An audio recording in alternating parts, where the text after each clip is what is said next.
May, the Obama administration announced a new rule requiring every public school in the country to let transgender students use whichever bathroom or locker room match their preferred gender identity. Well, yesterday, the Trump administration retracted that rule, saying that bathroom policies like these are state issues and shouldn't be set by the decrees of 1600 Pennsylvania Avenue. Zach Buchanan is the senior advisor to the DNC and helms their Trump war room. This morning on Twitter, he called President Trump a monster for reverting to the policy in place just 1 year ago. Let's stop there. So this guy, Zach, whatever, called Donald Trump a monster for rescinding Obama's executive order. For those who don't know what Obama's executive order was, it forced, key word there, forced, mandated schools to either accept transgender policy that faculty and staff and students could use whatever locker room or bathroom they wanted, or Obama and the federal government would cut off funds to their schools. So essentially, they are strong-arming them.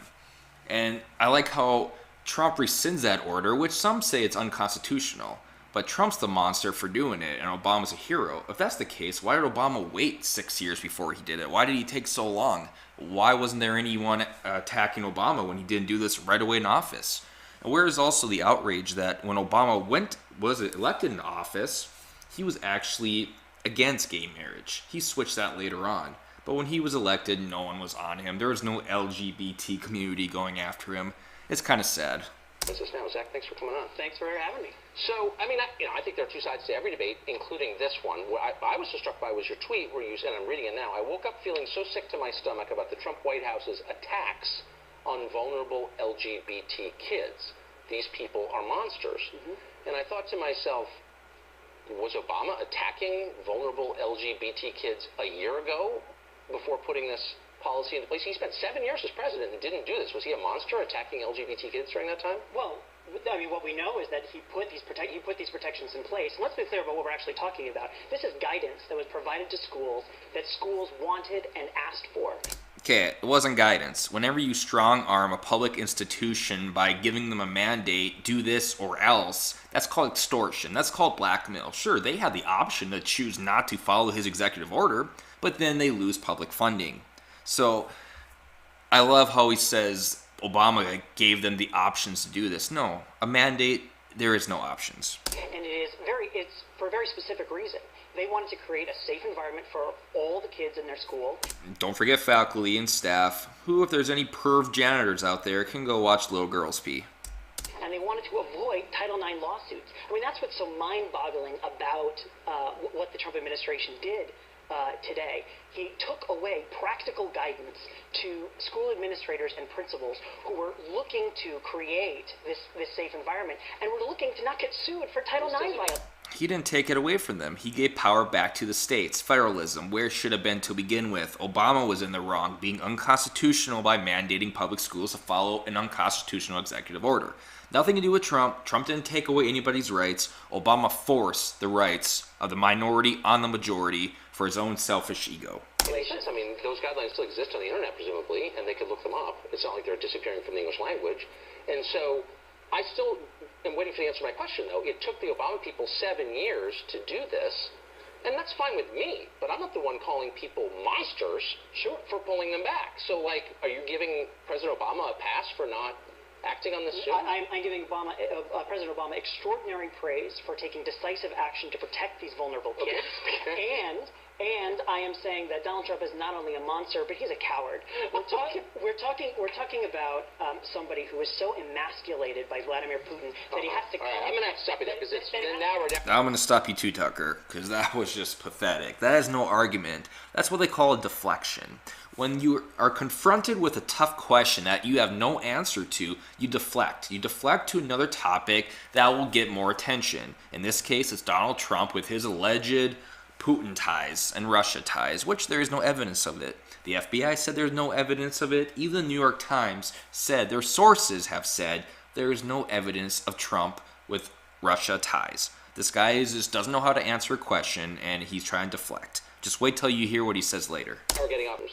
The core question is what constitutes male and female, and the implication of these guidelines. This is imperative. Is that a man is someone who says he's a man, and a woman is someone who says she's a woman. You get to decide your gender. There's no biological anchor to sex anymore. It's all determined by the individual. So my obvious question for you is, how do I know if a person's male or female? Is there some other absolute standard that people have to meet to be male or female, other than what they say? One's gender identity is enough to show what gender they are. And so if you're confused about that... All right, let's dissect that. One's gender identity is enough to show what they are. What does he mean by that statement? That's kind of a blanket statement. What does that mean? Well, let me tell you what that means. That means on any given day, I could go up and say, you know what, I'm a woman today, or I'm a woman this year. So let's say you're a high school student and you're a guy, let's say, and you're not doing that well at sports. You know what, I'm gonna be a woman this senior year in my high school. I'm gonna play on the women's soccer team just so I can be more physically endured and have more physical endurance. And what he also is neglecting to mention is that if you base gender identity on your own personal choice and perception, well, where does the line stop there? How about prisons? What happens with prisons? Can a guy go to a women's prison because he feels like a woman?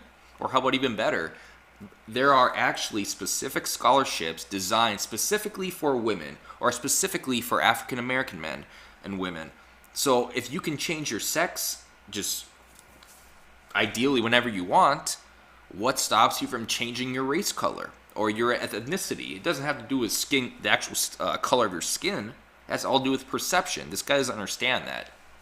I leave that, to your level of enlightenment and No, it's not about enlightenment. It's not about moral status. This is a real question because there are all kinds of institutions in American life that function on a sex-segregated basis. Women's college, sports, both professional and amateur, prisons. And so you're telling me that I can play on a women's sports team when I say I'm a woman. What we are saying is that in this guidance with public schools, which and the vulnerable kids that are there, that there are specific guidelines that these teachers and these supervisors and these principals ask for in how to create safe... Okay, but now you're going back... If they ask for that, and everyone seems to want that according to this guy, then the state legislators should be involved. There should be state bills that will implement this kind of legislation. If it's so profound that everyone loves this idea of transgender bathrooms and the idea of a grown man being able to go in a women's bathroom and watch a young girl urinate, if the regressive left and progressives and liberals, if they love that so much, their state legislators should be able to do that. And why should they be able to do that? Because federalism. Because Donald Trump rescinded an unconstitutional executive order by doing a mandate and gave it back to the states where the power should lie. Same first question. You just said a second ago that is what we're talking about. Let me take you back 3 sentences. When you said gender identity is determined by the person who possesses it. That's almost exactly what you said. Correct. And I'm saying there are massive implications of this that everyone is either too dumb or too embarrassed to explore, but let's do so now.